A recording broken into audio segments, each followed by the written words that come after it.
Xbox series S কিনে কি ভুল করে ফেললে? চলো বলছি একদম স্ট্রেট। সো এই কনসোলটা আমি প্রায় লাস্ট 6 মাস ধরে ইউজ করছি, আর এর result is wow.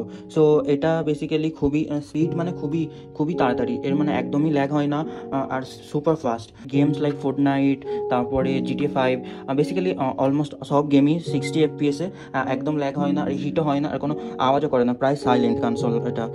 R controller, এটা এটা হলো কন্ট্রোলার, দেখতে পাচ্ছ খুবই প্রিমিয়াম দেখতে, আর এটা খুবই হালকা, আর এটা তুমি ওয়্যার্ড আর ওয়্যারলেস দুটোইভাবে ইউজ করতে পারো। আর এটা হ্যাপটিক ফিডব্যাকও দেয়, এর মোটর আছে, তার ভাইব্রেটও খুব সুন্দর হয়। আর তাছাড়া এই কনসোল সম্বন্ধে আরও কিছু জানতে চাও, অবভিয়াসলি কমেন্ট করো।